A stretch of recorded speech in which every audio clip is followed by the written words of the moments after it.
So this is how the flags or the header information is there in the TCP protocol. As you said, these flags are very important. The 6 flags are SYN flag or the synchronization flag. We have FIN or finish flag. We have RST or reset flag. We have PSH or the push flag. We have ACK or the acknowledgement flag. And the last is URG or the urgent flag. So these flags will be used as part of TCP communication. Okay. So let us say these are some of the sample TCP packets that are captured. The same we'll try to see by directly capturing in the Wireshark also. So this is how the TCP packets will be looked on Wireshark, where we can observe the flags. If it is set to the respective bit, then we can assume that that particular flag is set to 1. Okay. So this is how the flags or the TCP headers are dissected. So when we talk about the TCP control fields, so as we said, the urgent flag, this will be intended or set to 1 when the priority of the packet is raised. That means if there is an urgency or the priority has to be more, then this particular urgent flag will be used. And acknowledgement will be used when there is acknowledgement flag or when there is acknowledgement number is valid in the packet. And this push flag will be used when there is a data transmission between the two parties, whether the connection initiator or the connection sender. And the reset packet is used in terms of a connection when there is an abrupt disconnection in the connection, or whether it is any kind of error conditions we have or any timeouts. So for these kind of dropouts, we use the reset flag. And SYN flag, this is used to start the communication. Generally, this will be the first packet or the first flag that is set in the TCP communication to start the communication or to initiate the communication. Generally, this will be associated with a sequence number. And finally, the FIN flag, this will be used to actually finish the sending of data as well as to close the connection also. So the main important thing, as we discussed, is the three-way handshake mechanism that is used in the TCP protocol. So this is how the TCP three-way handshake will be looking like. We call it as three-way handshake because the 3 packets are exchanged between both the parties to actually start the communication. They are SYN. The second packet consists of SYN plus acknowledgement, and the last packet consists of acknowledgement.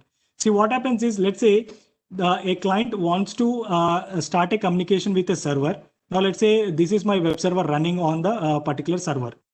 Now, I want to initiate a communication. Let's say I have opened a browser. So from browser, I want to start the communication to the server. So what I will do, the first packet of the TCP for establishing the connection, I will initiate the first packet with enabling the SYN packet that is set to 1. Now for this to be understood by the destination system, along with the SYN packet, a random sequence number will be generated. Now let's say this is my random sequence number which is generated by the operating system to start the communication. Now let's say the client has sent in communication the first packet to the server. Now the server is also ready and it is ready to accept the communication. So it must intimate to the client that, okay, it is also ready for the communication. So what happens? The second packet now, because already the client has started the connection initiation with the SYN packet. Now let's say this is the sequence number. Now for this, what the server will do, it has to acknowledge saying that to the client saying that it is also ready for the communication. So what it will do simply, you can see is here the acknowledgement packet. For this acknowledgement packet, you can observe it is 87, it is 88. It will increment the sequence number in the previous packet with 1 and it will make as acknowledgement number.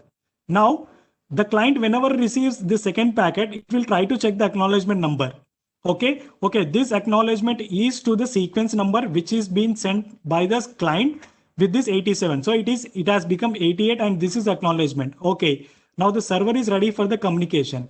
To again reconfirm, what the server will do, along with the acknowledgement, it will again initiate a sequence number of the server to get a reconfirmation from the client whether the client is also ready for the connection establishment. So it generates its own sequence number. Now we can observe the sequence number of both the packets are different. So this is the sequence number of the server, and this is acknowledgement of the previous communication to the client.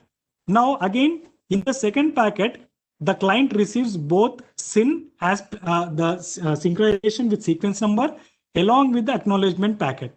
Okay. So now when the client receives, it will check the acknowledgement number. Okay, it is an increment to the previous sequence number of this SYN packet. Okay, the server is ready to start the communication.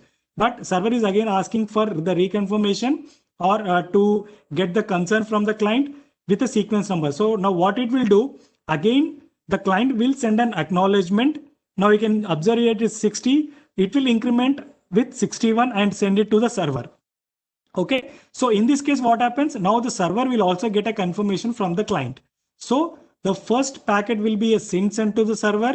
Then the server will send an SYN plus acknowledgement of the previous communication. Now again, the client will respond with an acknowledgement to the SYN sent by the server.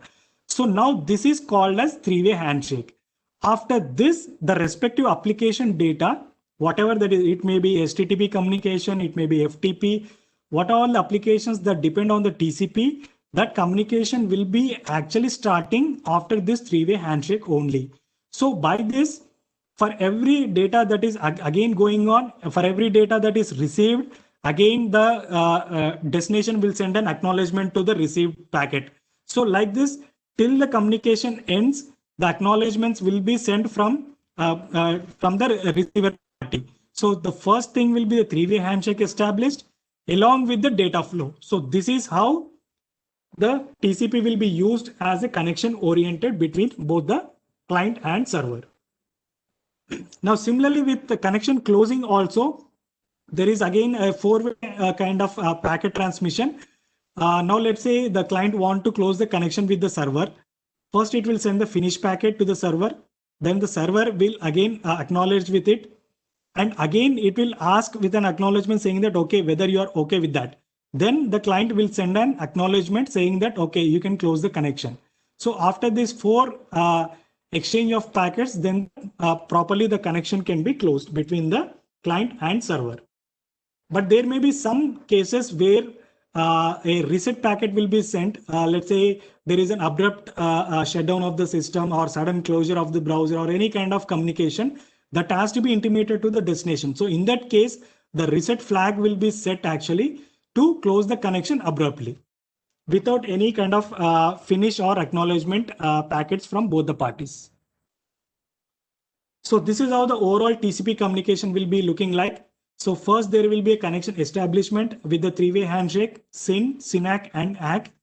Then there will be a data transfer. For every push, whenever there is a data transfer, the push flag will be set to 1 and an acknowledgement will be set. So we'll be getting a push plus acknowledgement for every data transfer. And for connection termination, we have FIN acknowledgement for both the fins and then the acknowledgement to close the connection. In case of sudden closure, then there will be a reset packet instead of this four packets. Okay, so this is how the TCP communication will be look like. Now we'll try to have a small kind of demo on this particular how this TCP can be captured using this Wireshark.